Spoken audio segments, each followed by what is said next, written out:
بسم اللہ الرحمن الرحیم۔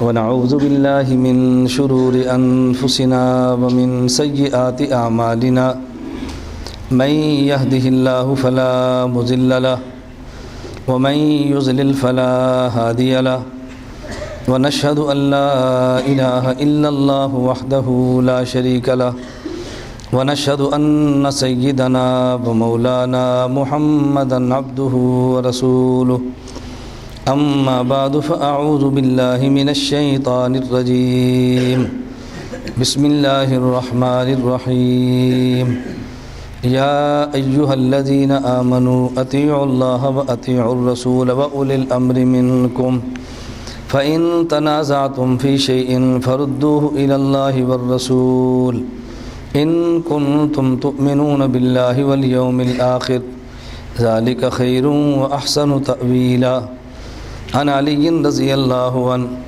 قال قال النبي صلى الله عليه وسلم من احیا سنتا من سنتی امیتت بعدی فقد احبنی ومن احبنی کان معی وفی روایت کان معی فی الجنہ اللہم صلی علی محمد وعلی آل محمد کما صلیت علی ابراہیم وعلی آل ابراہیم انک حمید مجید اللہم بارک علی محمد وعلی آل محمد کما بارکت علی ابراہیم وعلی آل ابراہیم انک حمید مجید۔ نام محمد سے دلوں کو سرور ملتا ہے، نام محمد سے دلوں کو سرور ملتا ہے، نگاہ فکر کو تازہ شعور ملتا ہے، نصیب کیسا بھی ہو واسطہ احمد کا دے کے، نصیب کیسا بھی ہو وسیلہ محمد کا دے کے، خدا سے جو بھی مانگیں ضرور ملتا ہے صلی اللہ علیہ وسلم۔ معزز علماء کرام، میرے نہایت واجب الاحترام بزرگوں، مسلک اہل سنت والجماعت سے تعلق رکھنے والے وجود نوجوان دوستوں اور بھائیوں، میں نے آپ حضرات کی خدمت میں 3 باتیں سمجھانے کی کوشش کرنی ہے۔ نمبر 1 قرآن، نمبر 2 حدیث، نمبر 3 فقہ۔ دوسرے لفظوں میں یوں سمجھو، نمبر 1 اللہ خدا، نمبر 2 مصطفیٰ اور نمبر 3 فقہا۔ کتنی باتیں ہوگی؟ 3۔ آپ نے بات سمجھنی ہے، میں خطابت کے جوہر نہیں دکھا رہا، آپ کو مسئلہ سمجھا رہا ہوں۔ نمبر 1 قرآن، نمبر 2 حدیث اور نمبر 3 بولو، نمبر 3 فقہ۔ نمبر 1 خدا، نمبر 2 مصطفیٰ اور نمبر 3 فقہا۔ فقہ نہیں فقہا۔ اب پہلے عنوان یاد کریں پھر دلائل سمجھیں۔ نمبر 1 قرآن، نمبر 2 حدیث، نمبر 3 فقہ۔ نمبر 1 خدا، نمبر 2 نمبر 3 یہ سب بولیں۔ میں نے آپ کو سبق یہ سمجھا کر اٹھنا ہے، جلدی اشاعت کرو گے جلدی چھوڑ دوں گا، نہیں سمجھو گے اثر تک لگے رہیں گے۔ میں نے تو اتنا لمبا سفر کیا نا مسئلہ سمجھانے کے لیے، کوئی شوق پورا کرنے کے لیے تو نہیں آئے۔ تو کتنی باتیں ہیں؟ نمبر 1 قرآن، نمبر 2 حدیث، نمبر 3 پھر نمبر 1 خدا، نمبر 2 نمبر 3 ہم تینوں باتیں مانتے ہیں۔ بعض لوگ قرآن مانتے ہیں حدیث نہیں مانتے، پوچھو تمہارا نام کیا ہے کہتے اہل قرآن۔ بعض لوگ حدیث مانتے ہیں فقہ نہیں مانتے، پوچھو تمہارا نام کیا ہے کہتے اہل حدیث۔ اور ہم سے پوچھو تمہارا نام کیا ہے، ہم کہتے ہیں اہل سنت والجماعت۔ ہمارا نام کیا ہے؟ توجہ رکھنی ہے آپ نے۔ تو جو حدیث نہیں مانتے انہیں اپنا نام کیا رکھا؟ اہل قرآن۔ اور جو فقہ نہیں مانتے اپنا نام کیا رکھا؟ اہل حدیث۔ اور ہمارا نام کیا ہے؟ اہل سنت والجماعت۔ اپنے نام یاد رکھیے، ہمارا نام ہے۔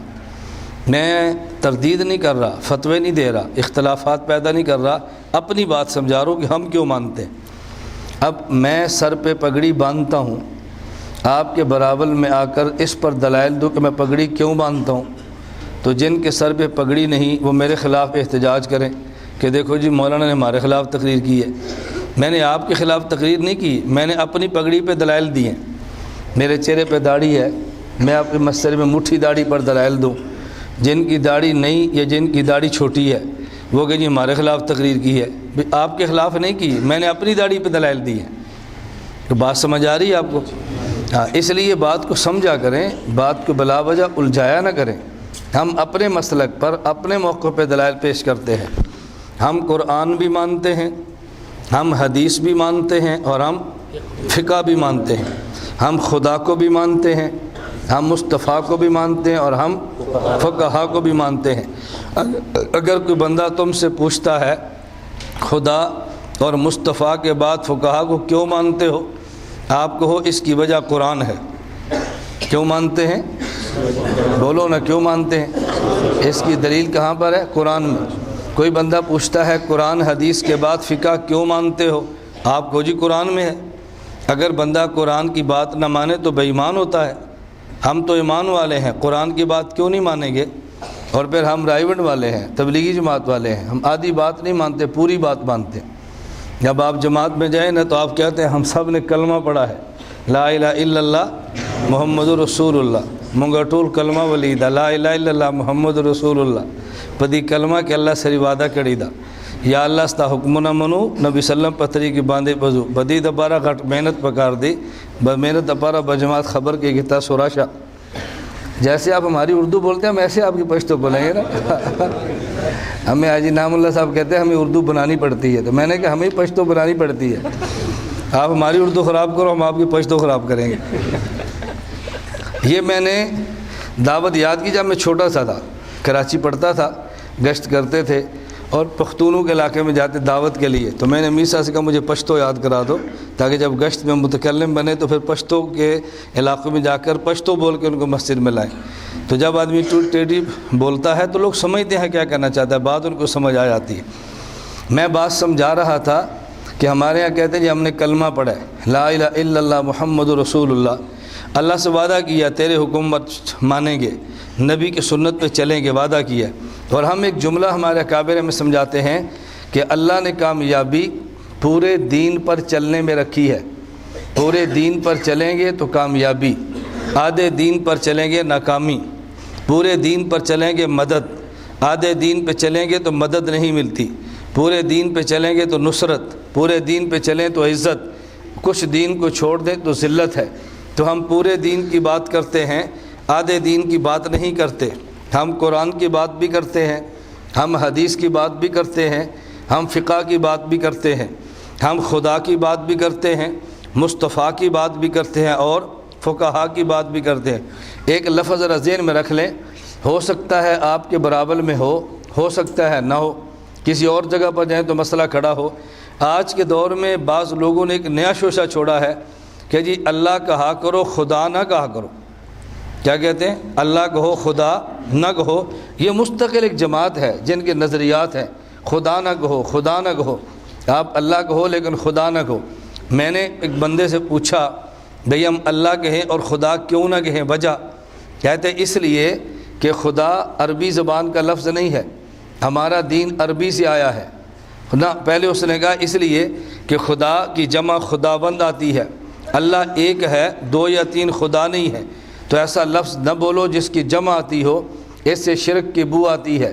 تو میں نے کہا پھر اللہ کو رحیم بھی نہ کہو، اس کی جمع رحمہ آتی ہے۔ اللہ کو رب بھی نہ کہو، اس کی جمع ارباب آتی ہے۔ اللہ کو الہ بھی نہ کہو، اس کی جمع آلہتون آتی ہے۔ تو پھر تو سب کچھ ہی چھوڑ دو۔ کہتے ہیں نہیں ہماری دلیل ایک اور بھی ہے۔ میں نے کہا اور دلیل بتاؤ۔ کہتا ہے خدا اس لیے نہ کہو کہ دین عربی ہے، خدا عربی لفظ نہیں ہے۔ میں نے کہا روزے کتنے فرض ہیں؟ کیا جی ایک ماہ کے۔ میں نے پوچھا نمازیں کتنی فرض ہیں؟ کہتا روزانہ 5۔ میں نے کہا یہ نماز اور روزہ کیوں کہتے ہو؟ پھر صوم و صلات کو ہونا۔ اس نے کہا جی جب عربی کہیں گے تو صوم و صلات کہیں گے، جب اردو بولیں گے تو نماز روزہ کہیں گے۔ میں نے کہا عربی کہیں گے تو اللہ بولیں گے، اور جب اردو بولیں گے تو پھر خدا کہیں گے۔ جو تیری دلیل ہے وہی میری دلیل ہے۔ آپ حضرات کے پاس ایک تفسیر ہوگی جو سعودی عرب سے چھپتی ہے، یہ تفسیر ذرا دیکھنا، میں نے اس پر پورا 1 گھنٹے کا ویڈیو بیان ریکارڈ کرایا ہے، تفسیر اصل بیان کا تحقیقی جائزہ۔ کوئی یہاں پر بیٹھا ہو تو ہمارے بیان کو سنیں اور سی ڈی ڈاؤن لوڈ کریں نیٹ سے، یا ہمارے سرگودا سے منگوا لیں، مفتی عطا الرحمان سے کہ آپ کو منگا کر دے دیں گے۔ میں نے پورا اس پر 1 گھنٹے کا بیان ریکارڈ کرایا ہے کہ اس میں غلطیاں کتنی ہیں۔ سعودی عرب کو انہیں دھوکہ دے کے اس تفسیر کو چھپایا ہے۔ ہم نے کوشش کی اپنے طور پہ، ہماری محنت جاری ہے، اللہ کو منظور ہوا تو محنت رنگ لائے گی انشاءاللہ العزیز۔ اس کے مقدمے میں انہوں نے ایک بات بڑی عجیب لکھی ہے، ایک ہے اس کا ترجمہ، ایک ہے اس کا حاشیہ۔ جس بندے نے حاشیہ لکھا ہے نا، اس نے شروع میں ایک بڑی عجیب بات لکھی ہے۔ مقدمے میں لکھتا ہے کہ لفظ خدا میں چونکہ شرک کی بو آتی ہے، لہذا اس پوری تفسیر میں جہاں جہاں خدا لکھا تھا ہم نے وہاں بدل کے اللہ لکھ دیا ہے۔ بات سمجھ آئیے؟ پوری تفسیر میں جہاں جہاں خدا لکھا تھا ہم نے کیا لکھ دیا؟ کیوں؟ اس لفظ خدا میں۔ تو میں نے کہا لفظ خدا میں اگر شرک کی بو آتی ہے تو جس نے تفسیر لکھی ہے وہ مشرک ہوا نا؟ وہ کون ہوا؟ تم نے لفظ خدا بدل کے اللہ لکھ دیا ہے، لیکن وہ تو شرک پہ مر گیا ہے نا، تو مشرک کی تفسیر کی امت کو پیش کرتے ہو۔ نہیں بات سمجھ آئی آپ کو؟ تو اب میں نے کہا جو خدا لکھنے والا تھا وہ تو مر گیا ہے، وہ تو مشرک ہے، تو مشرک کی تفسیر تو امت کو پیش نہ کرو نا، کسی موحد کی تفسیر پیش کرو۔ میں بتا رہا تھا ہم خدا بھی مانتے ہیں، کیا مانتے ہیں؟ نمبر 2 مصطفیٰ مانتے ہیں، نمبر 3 فقہا مانتے ہیں۔ ذرا دلیل سنیں، پھر میں قرآن حدیث فقہ پہ دلیل قرآن سے پیش کروں گا۔ پہلے دلیل سنیں کہاں لکھا ہے، اور میں بتاؤں گا کیوں مانتے ہیں۔ خدا کے بعد مصطفیٰ کیوں مانتے ہیں، فقہا کیوں مانتے ہیں، مصطفیٰ نہ مانے تو کیا مسئلہ ہے، فقہا نہ مانے تو کیا نقصان ہے۔ اللہ رب العزت فرماتے ہیں یا ایھا الذین آمنو، اے ایمان والو، اطیعوا اللہ، بات اللہ کی مانو، واطیعوا الرسول، اور بات پیغمبر کی مانو، واولی الامر منکم، اور بات فقہا کی مانو۔ کس کی مانو؟ اولی الامر کا معنی صحابہ فرماتے ہیں اہل الخیر والفقہ ای الفقہاء فی الدین۔ اللہ نے فرمایا اللہ کی بات مانو، نمبر 2 خدا کے پیغمبر مصطفیٰ کی بات مانو، نمبر 3 فقہا کی بات مانو۔ تو قرآن میں خدا کا ہے، مصطفیٰ کا بھی ہے، فقہا کا بھی ہے، ہم نے تینوں کو ماننا ہے۔ اب ذرا ایک ایک بات سمجھیں۔ ہم نے خدا کی بات ماننی ہے، کیوں مانیں گے؟ اس لیے کہ خدا ہمارا خالق بھی ہے اور ہمارا مالک بھی ہے۔ خالق کی بات مانتے ہیں اور مالک کی بات مانتے ہیں، دل چاہے تب بھی مانتے ہیں، دل نہ چاہے تب بھی مانتے ہیں۔ جب اللہ ہمارا خالق بھی ہے، اللہ ہمارا مالک بھی ہے، اللہ کی بات تو مانیں گے۔ نمبر 2 مسئلہ، جب اللہ کی بات مانی ہے تو مصطفیٰ کی بات کیوں مانیں گے؟ اس کی وجہ یہ ہے کسی بندے کی بات ماننے کے لیے 2 میں سے ایک چیز ضروری ہے، یا اس بندے کی ذات کو دیکھیں یا اس بندے کی بات کو سنیں۔ اگر کسی کی ذات کو دیکھیں بھی نہ، کسی کی بات کو سنیں بھی نہ، آپ عمل کریں گے کیسے؟ میں مثال دوں گا تو بات آپ کو سمجھ آئے گی۔ نمبر 1 میں نے کہتا ہوں پانی لاؤ، اب یہ سمجھیں کہ مجھے کہا پانی لاؤ، میں یوں نہیں کہتا، میں ایسے ہاتھ کا اشارہ کرتا ہوں، ایسے کرتا ہوں، ایسے۔ یہ کیا سمجھیں کہ کیا مانگ رہا ہے؟ پانی۔ تو مجھے دیکھا ہے تب بھی سمجھے ہیں، اور مجھے سنا ہے تب بھی سمجھیں۔ یہ میرا اشارہ بھی نہ دیکھیں، میری بات بھی نہ سنیں تو اٹھ کے پانی لے آئیں گے؟ بتاؤ لے آئیں گے؟ آدمی کسی کی بات کب مانتا ہے؟ کسی کی ذات کو دیکھے یا کسی کی بات کو سنے۔ اللہ کی بات تو ماننی ہے۔ آپ بتاؤ خدا کی ذات کو دیکھا ہے؟ خدا کی بات کو سنا ہے؟ تو پھر خدا کی بات مانیں گے کیسے؟ نہ اللہ کو دیکھا نہ اللہ کو سنا، اللہ کی بات مانیں گے کیسے؟ خدا کی ذات نہ دیکھی نہ خدا کی بات کو سنا، تو پھر اللہ کو مانیں گے کیسے؟ اس کے لیے ضروری ہے ہمارے اور اللہ کے درمیان ایسی ذات ہو جس نے خدا کو دیکھا بھی ہو اور جس نے خدا کو سنا بھی ہو۔ اس ذات کا نام مصطفیٰ ہے۔ دیوبند کا عقیدہ ہے مصطفیٰ نے خدا کی ذات کو دیکھا ہے اور مصطفیٰ نے خدا کی بات کو سنا ہے۔ مصطفیٰ کی ذات کو دیکھا ہے اور مصطفیٰ کی بات کو سنا ہے، یہ ہمارا عقیدہ ہے۔ ہمارے نبی نے خدا کو دیکھا بھی ہے، ہمارے نبی نے خدا کی بات کو سنا بھی ہے۔ ایک مولانا طارق جمیل سے بیان تھا اور انہوں نے بیان میں تذکرہ کیا معراج کا، کہ رسول اللہ صلی اللہ علیہ وسلم معراج پہ گئے ہیں اور معراج پہ جا کے اللہ کا دیدار کیا ہے، اللہ سے باتیں کی ہے۔ ایک غیر مقلد عالم تھا، اس نے مولانا کے خلاف کیسٹ ریکارڈ کی، اس کا نام ہے توصیف الرحمان، کیسٹ ریکارڈ کی 2 گھنٹے بڑے دلائل سے۔ اس میں ایک کیسٹ یہ بھی ریکارڈ کیا کہ مولانا طارق جمیل نے کہا اللہ نے مصطفیٰ نے خدا کو دیکھا ہے۔ کہتے ہیں یہ بات بالکل غلط ہے، یہ مولانا کی بات غلط ہے۔ کیوں؟ ہم نے کہا بھی یہ تو حدیث میں ہے۔ عبداللہ بن عباس رضی اللہ عنہما فرماتے ہیں کہ اللہ کے نبی نے خدا کو دیکھا ہے، قد رأى محمد ربہ، خدا کو دیکھا ہے۔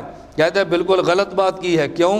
یہ حدیث قرآن کے خلاف ہے، اور جو حدیث قرآن کے خلاف ہو ہم نہیں مانتے۔ بندہ بڑا متاثر ہوتا ہے، یار یہ تو بہت بڑا عالم ہے، دیکھو قرآن بھی جانتا ہے، حدیث بھی جانتا ہے، جو حدیث قرآن کے خلاف ہے وہ ساری چھوڑ دیتا ہے۔ یہ کہتا ہے جی حدیث قرآن کے خلاف ہے۔ توجہ رکھنا، میں نے کہا، میں نے جواب دیا، میں نے کہا مولوی صاحب خدا تمہیں ہدایت دے اور ہدایت دے کر جنت میں جگہ دے۔ کیا دعا مانگی؟ بولو بھائی کیا مانگی؟ خدا تمہیں اور ہدایت کے بعد کیوں؟ ہم تو رائیونٹ والے ہیں نا، ہم تو بد دعائیں نہیں دیتے، ہم تو بد دعائیں نہیں دیتے، ہم تو دعائیں دیتے ہیں۔ ہم نے کہا اللہ تمہیں ہدایت دے اور ہدایت کے بعد جنت میں جگہ دے۔ آپ جنت میں جائیں گے؟ کہتے ہیں جی ہاں۔ میں نے کہا جنت میں جا کے خدا کا دیدار کرو گے؟ کہتے ہیں جی ہاں۔ میں نے کہا کہاں لکھا ہے؟ کہتے ہیں ترمذی میں روایت ہے اہل جنت جنت میں خدا کو دیکھیں گے۔ میں نے کہا میں نہیں مانتا۔ مجھے کہتے ہیں کیوں؟ میں نے کہا یہ حدیث قرآن کے خلاف ہے۔ یہ حدیث کس کے خلاف ہے؟ جو قرآن کی آیت تم نے پڑھی ہے، لا تدرک الابصار وہو یدرک الابصار وہو اللطیف الخبیر، کوئی آنکھ بھی خدا کو نہیں دیکھ سکتی، اللہ ساری آنکھوں کو دیکھتے ہیں۔ تو جو آیت تم نے پڑھی اور مولانا طارق جمیل والی حدیث تو نے کہا نہیں مانتے، یہ قرآن کے خلاف ہے۔ میں کہتا ہوں میں تیرے والی حدیث نہیں مانتا، یہ قرآن کے خلاف ہے۔ مجھے کہتے ہیں نہیں نہیں یہ قرآن کے خلاف نہیں ہے۔ میں نے کہا کیوں نہیں ہے؟ کہتے ہیں جو قرآن میں ہے نا کوئی آنکھ خدا کو دیکھ نہیں سکتی، اس کا مطلب یہ ہے زمین پہ رہتے ہوئے کوئی آنکھ خدا کو نہیں دیکھ سکتی، میں زمین پہ رہ کر نہیں دیکھوں گا، میں تو جنت میں جا کے دیکھوں گا۔ یہ حدیث قرآن کے خلاف نہیں ہے۔ میں نے کہا مولانا طارق جمیل نے کب کہا کہ نبی نے زمین پہ دیکھا ہے؟ وہ بھی تو کہتے ہیں عرش پہ جا کے دیکھا ہے، وہ بھی تو کہتے ہیں عرش پہ جا کے دیکھا ہے۔ تو زمین پہ جنت پہ جا کے دیکھے تو قرآن کے خلاف نہیں ہے، میرا مصطفیٰ عرش پہ جا کے دیکھے تو بتا قرآن کے خلاف کیسے ہے؟ بات سمجھ آ گئی ہے؟ ہمارا عقیدہ ہے ہمارے نبی نے خدا کو دیکھا ہے اور خدا کی بات کو، اب سمجھ آ گئی؟ خدا کی ذات کو دیکھا ہے اور خدا کی بات کو سنا ہے۔ حضور نے کہاں خدا کو دیکھا ہے؟ عرش پہ جا کے۔ بولو کہاں دیکھا ہے؟ عرش پہ۔ ایک اہل حدیث عالم کہنے لگے اچھا حضور عرش پہ گئے ہیں؟ میں نے کہا جی گئے ہیں۔ کیوں گئے ہیں؟ میں نے کہا معراج پر گئے ہیں، اللہ سے ملاقات کے لیے گئے ہیں۔ تو کہتا ہے پھر تمہارا عقیدہ غلط ہوا نا، ہمارا عقیدہ ٹھیک ہوا۔ میں نے کہا دیوبند کا عقیدہ کبھی غلط نہیں ہوتا، جھوٹ مت بولنا۔ کہتا ہے جی کیوں؟ میں نے کہا کون سا عقیدہ غلط ہوا؟ کہتا ہے تمہارا عقیدہ ہے اللہ ہر جگہ پر ہے، ہمارا عقیدہ ہے اللہ عرش پر ہے۔ تو اگر اللہ ہر جگہ پر تھا حضور عرش پہ کیوں گئے ہیں ملاقات کے لیے؟ مکہ میں ملاقات کر لیتے، مدینہ میں کر لیتے، عرش پہ کیوں گئے ہیں؟ اس کا مطلب یہ ہے کہ اللہ عرش پر ہے، تبھی تو حضور عرش پہ گئے ہیں ملاقات کے لیے۔ میں نے کہا پھر میں سوال کروں گا، تجھ سے جواب نہیں بننا۔ کہتا جی کیسے؟ میں نے کہا موسیٰ علیہ السلام ملاقات کے لیے کہاں گئے تھے؟ کہتا جی کوہ طور پہ۔ تو میں نے کہا جب خدا عرش پر ہے تو موسیٰ علیہ السلام کوہ طور پہ کیوں گئے ہیں؟ تو پھر مان لینا کہ اللہ کوہ طور پہ رہتا ہے، تبھی تو کوہ طور پہ جا کے خدا سے باتیں کرتے ہیں۔ میں نے کہا اب کیا جواب دے گا؟ چلے میں ایک اور سوال کرتا ہوں، خدا کہاں رہتا ہے؟ تو نے کہا عرش پہ۔ میں نے کہا ایک بندہ کہتا ہے نہیں یہ براول بانڈی کی یہ دارالعلوم زکریا کی مسجد میں رہتا ہے۔ ہم پوچھتے ہیں تیری دلیل کیا ہے؟ کہتا ہے جب اللہ سے بات کرنی ہو ہم نماز پڑھتے ہیں، اور جب نماز پڑھنی ہو دارالعلوم زکریا کی مسجد میں آتے ہیں۔ اگر یہاں خدا ہے ہی نہیں تو بتا کس سے بات کی ہے؟ تو کیا جواب دے گا؟ تیرے پاس کوئی جواب نہیں ہے، لیکن تیری دلیل کا دیوبند کے پاس جواب موجود ہے۔ ہم کہتے ہیں خدا ہر جگہ پہ موجود ہے، لیکن کس بندے سے بات کہاں کرنی ہے اللہ بندے کی حیثیت کے مطابق فیصلہ کرتے ہیں۔ اگر بندہ مجھ اور تجھ جیسا ہے انتخاب دارالعلوم زکریا کی مسجد کا ہے، بندہ موسیٰ کلیم جیسا ہے انتخاب طور سینا کا ہے، بندہ محمد حبیب جیسا ہے انتخاب عرش معلیٰ کا ہے۔ انتخاب کس کے؟ عرش معلیٰ کا ہے۔ اب دیکھو میں بات کر رہا ہوں تو یہ پوری مسجد میں آواز جا رہی ہے کہ نہیں؟ جن کو سمجھ آتی ہے بولا کرو۔ میں نے آپ کو نعروں سے منع کیا، بولنے سے تھوڑے منع کیا، آپ نے بولنا ہی چھوڑ دیا۔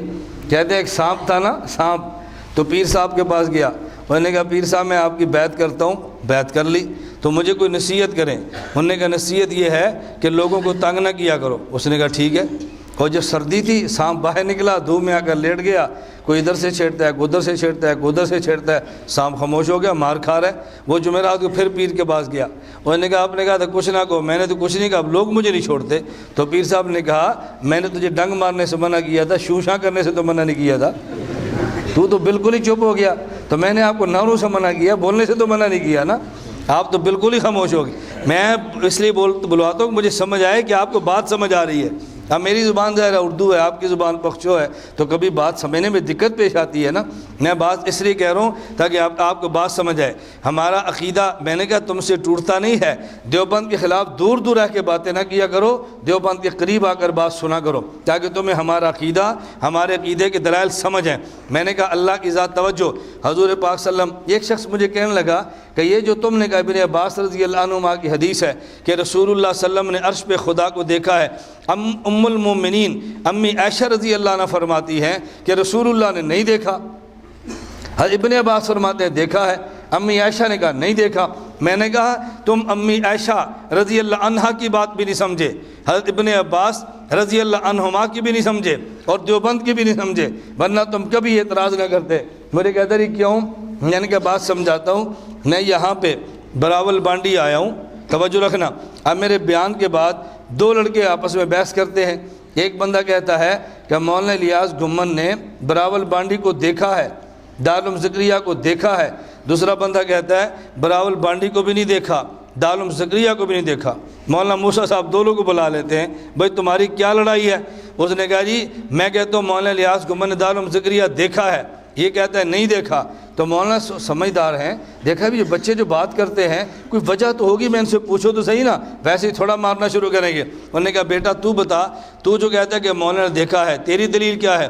اس نے کہا ساری کیا دلیل ہے؟ ابھی آئے نہیں ہے، یہ بیان نہیں کیا، آج 25 تاریخ ہے، بیان کر رہے ہیں، دارالعلوم زکریا میں پھر رہے ہیں، تو دیکھا ہے نا؟ میں کیسے مان نہیں دیکھا؟ اچھا تو کیوں کہتا نہیں دیکھا؟ اس نے کہا جی میری مراد یہ ہے کہ گھر میں گئے ہیں، کھانا کھایا ہے، پورا براول بانڈی نہیں دیکھا۔ میں نے کہا دارالعلوم زکریا کی مسجد میں آئے ہیں لیکن سارے مدرسے کو نہیں دیکھا۔ تو ساجی کہتے ہیں بات تو اس کی بھی ٹھیک ہے، بات کس کی بھی ٹھیک ہے، جو کہتا ہے دیکھا ہے وہ کہتے ہیں اجمالاً دیکھا ہے، جو کہتا ہے نہیں دیکھا وہ کہتا ہے تفصیلاً نہیں دیکھا۔ ابن عباس رضی اللہ عنہما فرماتے ہیں حضور نے خدا کو دیکھا ہے اجمالاً، امی عائشہ فرماتے ہیں نہیں دیکھا تفصیلاً، امی عائشہ بھی ٹھیک ہے، ابن عباس بھی ٹھیک ہے رضی اللہ عنہما، دونوں ٹھیک ہیں، لڑائی کی بات تو نہیں ہے نا۔ لیکن یہ تب ہے کہ جب علماء والی عقل اور فہم ہو تو پھر آدمی کہتا ہے نا دونوں کی ٹھیک ہے، ورنہ آدمی سمجھتا ہے کہ یا یہ غلط ہے یا وہ غلط ہے۔ اتنی جلدی غلط اور ٹھیک کے فیصلے نہ کیا کرو، کہ اللہ میں بات سمجھنے کی توفیق دے۔ میں نے کہا خدا نے حکم دیا اللہ کی بات مانو، اس کے بعد کیا فرمایا؟ مصطفیٰ کی بات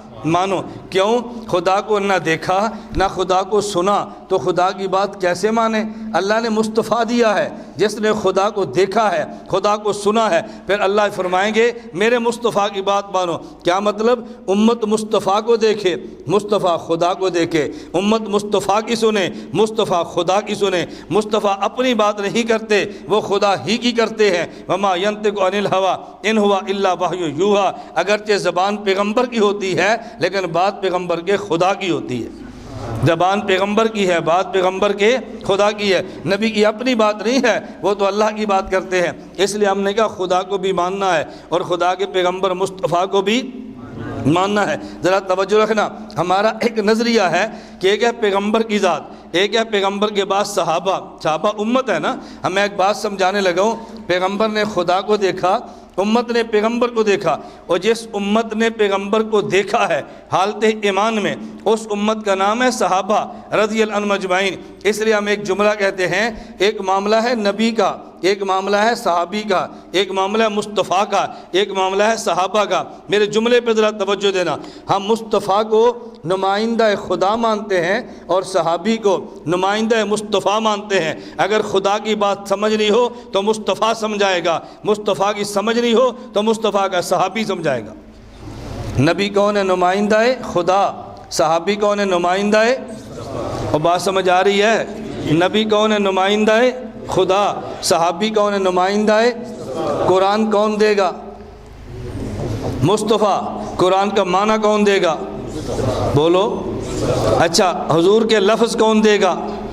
صحابی۔ حدیث کا معنی کون دے گا؟ یہ اگر اصول ذہن میں آ جائے نا تو پھر آپ اتنے مسئلے سمجھ جائیں کہ میں آپ کو کیا بتاؤں، اتنے مسئلے سمجھ جائیں۔ ہماری لڑائی کن سے ہے؟ مرزائیوں سے۔ لڑائی کن سے ہے؟ پرویزیوں سے۔ لڑائی کن سے ہے؟ ذاکر نائک سے۔ لڑائی کن سے ہے؟ کئیوں سے لڑائی ہے۔ دیوبند والوں کی اہل حق ہے نا، ہر کسی سے علمی جنگ ہے۔ اچھا، وجہ کیا ہے؟ اگر قادیانی کو دیکھو، وہ کہتا ہے میں قرآن پڑھتا ہوں۔ غلام احمد پرویز کو دیکھو، میں قرآن پڑھتا ہوں۔ ذاکر نائک کو دیکھو، میں قرآن پڑھتا ہوں۔ دیوبند والوں سے پوچھو، ہم قرآن پڑھتے ہیں۔ بھائی پھر تمہارا اختلاف کیا ہے؟ اختلاف یہ ہے کہ قادیانی کہتے ہیں ہم قرآن کے الفاظ یہ تو مصطفیٰ سے لیں گے اور معنی قادیان سے لیں گے۔ غلام احمد پرویز کہتا ہے الفاظ ہم قرآن اللہ کے نبی سے لیں گے اور معنی لاہور سے لیں گے۔ ذاکر نائک کہتا ہے الفاظ نبی سے لیں گے اور معنی بمبئی سے لیں گے۔ دیوبند والے کہتے ہیں لفظ بھی نبی سے لیں گے اور معنی بھی نبی سے لیں گے۔ لفظ بھی کس سے لیں گے؟ نبی سے، اور معنی بھی کس سے لیں گے؟ نبی سے۔ میں مرزائیوں کی بات تو نہیں کرتا، تمہیں پتہ ہے بے ایمان کافر ہیں۔ میں پرویزیوں کی بات نہیں کرتا، تمہیں پتہ ہے منکر حدیث ہیں۔ میں ذاکر نائک کی ایک دو مثالیں دیتا ہوں، اس میں تمہارے کئی عاشق موجود ہیں۔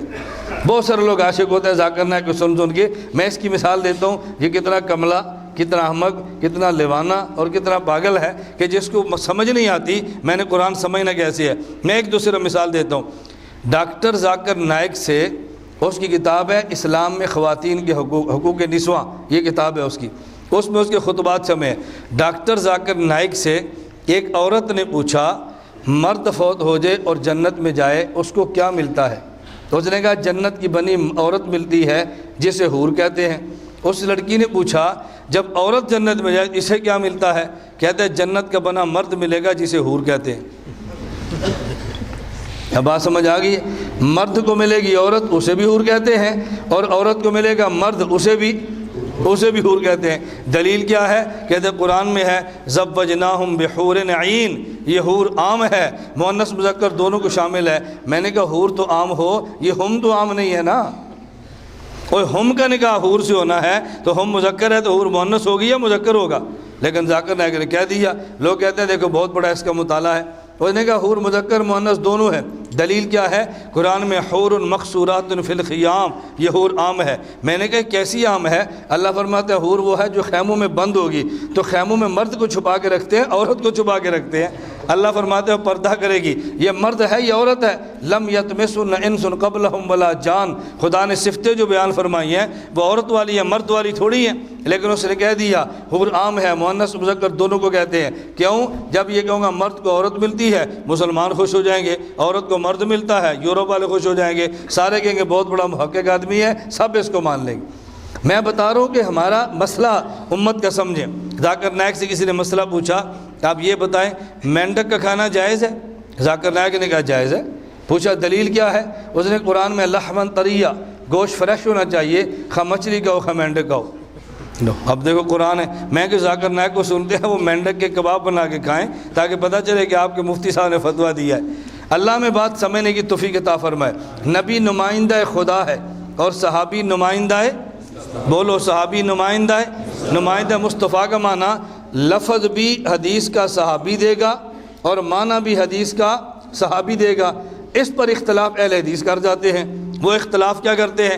وہ کہتے ہیں ہم بھی صحابہ کو مانتے ہیں، تم بھی مانتے ہو، ہم بھی حدیث مانتے ہیں تم بھی مانتے ہو۔ ذرا بات سمجھنا، اگر میری زبان پہ یقین نہ آئے ان کا بیان سننا پھر ہمارا بیان سننا۔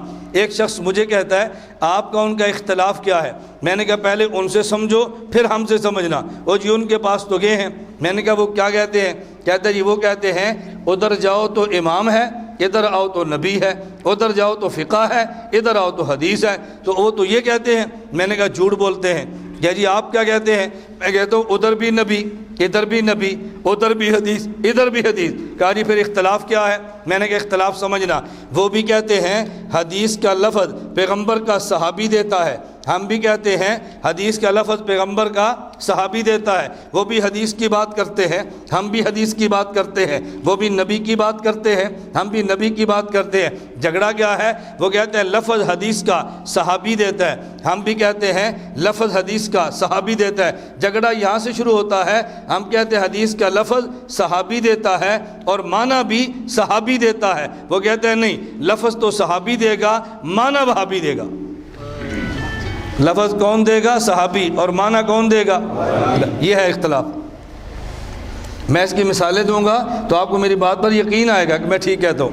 ہمارا مسئلہ ہے، توجہ رکھنا، مسئلہ امام کے پیچھے فاتحہ نہیں پڑھنی چاہیے۔ وہ کہتے ہیں امام کے پیچھے فاتحہ پڑھنی چاہیے، ان سے پوچھو دلیل کیا ہے؟ ان کی عوام دلیل یاد کرتی ہے، ہماری عوام دلیل یاد نہیں کرتی، ہماری عوام صرف فضائل پہ چلتی ہے۔ اب تھوڑا سا کام آگے کرو، ہمارے دو کام ہیں، فضائل اور دلائل۔ کیا کام ہے؟ تبلیغی جماعت کا کام ہے فضائل، ہمارا کام ہے دلائل۔ ہم تمہاری فضائل اعمال پڑھتے ہیں، تم ہماری دلائل اعمال پڑھو۔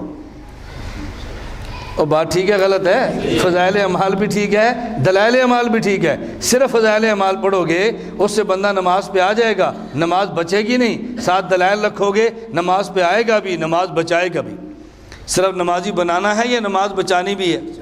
نا، نمازی بنائیں بھی اور بچائیں بھی، بنائیں فضائل اعمال سے اور بچائیں دلائل اعمال سے۔ اس لیے میں آپ سے کہتا ہوں ہماری ایک کتاب ہے نماز اہل سنت والجماعت، ہر بندہ وہ کتاب لو، اپنے پاس رکھو، اس کا مطالعہ کرو اور اس پر روایات پڑھو تو صحیح نا۔ گزشتہ اجتماع میں میرا ایک دوست تھا دبئی کا، پرائیویٹ اجتماع پہ آیا اور میں نے اس کو نماز اہل سنت اپنی کتاب ہدیے میں دے دی۔ ہماری کتاب کا نام ہے نماز اہل سنت، ہدیے کی دی۔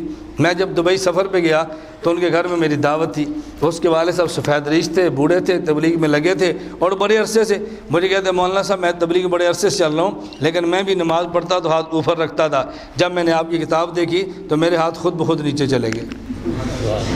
جو پہلے دلائل نہیں تھے نا، آپ سے کو پوچھے بھی آپ سینے کے نیچے ہاتھ کیوں باندھتے ہیں، کوئی دلیل نہیں ہے۔ فضائل اعمال میں تو دلائل نہیں ہے نا، صرف فضائل ہے۔ اب دلیل کیا ہے؟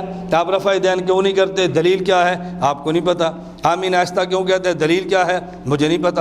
امام کی فاتحہ کیوں نہیں پڑھتے، دلیل کیا ہے؟ مجھے نہیں پتہ۔ وہ دو چار حدیثیں سنائے گا اور آپ کو پریشان کر کے رکھ دے گا اور کہے گا دیکھو یہ امام کی مانتے ہیں، میں نبی کی مانتا ہوں، میں حدیث پڑھتا ہوں، یہ بہشتی زیور پڑھتے ہیں، میں بخاری پڑھتا ہوں اور اس کے مقابلے میں قدوری پڑھتے ہیں۔ پھر آپ نے شرمندہ ہو کے منہ لٹکا کے کھڑے ہو جانا ہے اور کہ جی ہم تو اکابر کے پیچھے ہیں، اکابر کو چھوڑ نہیں سکتے۔ تو جو اکابر نے دلائل لکھے ہوں دلائل کو بھی پڑھ لیا کرے نا، کیا فرق پڑتا ہے؟ اکابر کے دلائل پڑھو، اکابر کا مسلک سمجھ آتا ہے۔ میں نے کہا مجھے بتا امام کے پیچھے فاتحہ، اس نے کہا جی فاتحہ پڑھنی چاہیے۔ میں ذرا بات سمیٹتا ہوں، امام کے پیچھے فاتحہ پڑھنی چاہیے۔ میں نے کہا ہم نہیں پڑھتے۔ کہا جی ہمارے پاس دلیل موجود ہے۔ میں نے کہا تم بھی دلیل پیش کرو، ہم بھی دلیل پیش کر دیں گے۔ تمہارے پاس دلیل کیا ہے؟ میں نے کہا میرے پاس تو قرآن ہے، اذا قرئ القرآن فاستمعوا له وانصتوا لعلکم ترحمون، کہ جب قرآن پڑھا جائے تو سنا کرو، چپ رہا کرو۔ میں نے کہا پھر میرے پاس تو قرآن موجود ہے۔ کہتا ہے جب قرآن پڑھا جائے تو آواز آئے تو سنیں گے، فجر اور مغرب عشاء کی نماز میں آواز آتی ہے، ہم قرآن سن لیں گے، لیکن زور اثر کی نماز میں آواز ہی نہیں آتی، پھر زور اثر میں امام کے پیچھے پڑھ لیا کریں۔ میں نے کہا نہیں۔ کہتا ہے کیوں نہیں؟ میں نے کہا قرآن کسی آیت میں جواب موجود ہے، حکم دو تھے، خدا نے دو الفاظ نازل فرمائے ہیں، اذا قرئ القرآن فاستمعوا له وانصتوا۔ نمازیں دو قسم کی ہیں، نمبر ایک نماز جہری، نمبر دو نماز سری۔ فجر مغرب عشاء یہ نماز جہری ہے جس میں امام اونچی آواز سے قرآن پڑھتا ہے۔ زور و اثر کی نماز یہ نماز سری ہے جس میں امام قرات آہستہ کرتا ہے۔ ایک حکم جہری نماز کا، ایک سری نماز کا۔ میں نے کہا جب آدمی کو آواز آئے تو آدمی آواز سنتا ہے لیکن سن کر چپ بھی رہتا ہے۔ اگر آدمی چپ نہ رہے اسے سننے والا کہتے ہی نہیں ہے۔ یہ نوجوان سامنے بیٹھا ہے، میرے مسئلے پر بات ہو سکتی ہے، یہ آگے بول رہے ہیں، میں کہتا ہوں میری بات سنو، کہتے ہیں میں سن رہا ہوں۔ آپ سارے کہیں گے بھائی تو کہاں سنتا ہے، تو بولتا ہے، تو چپ ہوگا تو سنے گا۔ پتہ یہ چلا کہ بات سنتا وہ ہے جو چپ ہوتا ہے، جو چپ نہ ہو اسے سننے والا کہتے ہی نہیں ہے۔ قرآن کریم نے کہا اذا قرئ القرآن فاستمعوا له، جب قرآن پڑھا جائے تمہیں آواز آ رہی ہے تو پھر تم امام کی قرات سنا کرو۔ جب قرات سنیں گے تو چپ بھی تو رہیں گے نا، جب سنیں گے تو چپ بھی رہیں گے۔ آگے پھر انصتوا کیوں فرمایا؟ اور چپ رہا کرو۔ مفسرین فرماتے ہیں نمازیں دو قسم کی ہے، جب امام اونچی آواز سے قرات کرے یہ جہری نماز، آواز آ رہی ہے، فاستمعوا له سنو اور چپ رہو، اور جب امام آہستہ قرات کرتا ہے اب تم سن نہیں سکتے، انصتوا چپ اب بھی رہو۔ انصتو چپ، اب پھر ہو، جب آواز آتی ہو استمعوا لها، اس میں انصتو خود بخود موجود ہے، اور جب تمہیں آواز نے انصتو پھر چپ ہو جاؤ۔ میں نے کہا یہ قرآن میں آ گیا، میں نے تو قرآن پڑھا ہے۔ مجھے کہتا ہے نہیں جی آپ کی دلیل نہیں بنتی، توجہ رکھنا۔ میں نے کہا کیوں نہیں بنتی؟ کہتا ہے جب امام قرآن پڑھے ہم بھی چپ رہتے ہیں، ہم تو اس وقت بولتے ہیں جب امام ام القرآن پڑھتا ہے، فاتحہ ام القرآن ہے، الف لام میم سے لے کر والناس تک قرآن ہے، ہم امام کے پیچھے قرآن نہیں پڑھتے، ہم امام کے پیچھے ام القرآن پڑھتے ہیں۔ توجہ رکھنا، ہم امام کے پیچھے قرآن نہیں پڑھتے، کیا پڑھتے ہیں؟ ام القرآن۔ میں نے کہا فاتحہ ام القرآن ہے، کیا مطلب قرآن نہیں ہے؟ کہتا ہے یہ قرآن نہیں ہے، یہ ام القرآن ہے۔ میں نے کہا توجہ، ام القرآن ہے قرآن نہیں ہے، تیری دلیل کیا ہے؟ کہتا ہے جی میری دلیل یہ ہے یہ فاتحہ قرآن نہیں ہے، ام القرآن ہے۔ مجھے یہ بتائیں قرآن کے پارے کتنے ہیں؟ اس کو آہستہ کر لو، قرآن کے پارے کتنے ہیں؟ توجہ رکھنا، کتنے پارے ہیں؟ پہلا پارہ کہاں سے شروع ہے؟ الف لام میم۔ دوسرا پارہ سیقولو۔ تیسرا پارہ، یہ بڑوں کو نہیں سمجھ نہیں آ رہی، اب چھوٹے چھوٹے بچے بولیں گے، بڑے سمجھدار ہیں وہ قرآن کو حفظ کریں، یہ بچوں کا کام ہے، جن کو کوئی سمجھ نہیں ہے وہ قرآن حفظ کرے۔ اور آخری پارہ عما یتساءلون۔ اب اس کی دلیل سمجھنا، جب وہ دلیل دے گا نا تمہارے پاؤں تلے سے زمین نکلنی ہے، آپ نے بہت پریشان ہونا، پھر آپ کو ہماری قیمت سمجھ آنی ہے کہ ہمارا کام کیا ہے۔ انہوں نے کہا جی قرآن کے پارے کتنے ہیں؟ کیا جواب؟ پہلا پارہ کہاں سے شروع؟ الف لام میم۔ دوسرا اور آخری عما یتساءلون۔ اس نے کہا فاتحہ اگر قرآن کا حصہ ہوتا تو یہ تو 30 پاروں سے باہر ہے، قرآن کے پارے 30 ہیں، پہلا الف لام میم سے، دوسرا سیقولو سے، چوتھا آخری عما یتساءلون سے، تو فاتحہ تو آئی نہیں ہے 30 پاروں میں۔ اگر یہ قرآن ہوتا تو 30 پاروں کے اندر ہوتا نا، اس سے پتہ چلا کہ فاتحہ قرآن نہیں ہے۔ اب آپ کو ہمارا فن سمجھ آنا ہے، ہماری قیمت سمجھ آنی۔ اب آپ نے کہنا او شہاب الدین ذرا اپنے استادوں کو بلاؤ، جب بغیر بلائے کے آئیں گے تو آپ نے کہنا نہیں دین میں فساد ہوگا۔ بات سمجھنا، میں نے اس سے پوچھا یہ بتاؤ قرآن کی صورتیں کتنی ہیں؟ آپ بتاؤ۔ پہلی صورت۔ میں نے کہا جب قرآن نہیں ہے تو پہلی صورت کیسے ہے؟ جب یہ قرآن نہیں ہے تو پہلی صورت۔ کہتا جی میرا سوال۔ میں نے کہا میرا سوال، تو میرے سوال کا جواب دے، میں تیرے کا جواب دے دوں گا۔ بات سمجھ آ رہی ہے نا؟ میرا سوال۔ میں نے کہا میرا سوال، آپ اپنا سوال کریں، اس سے سوال پوچھے، پھر دیکھنا وہ دوڑتا کیسے ہے۔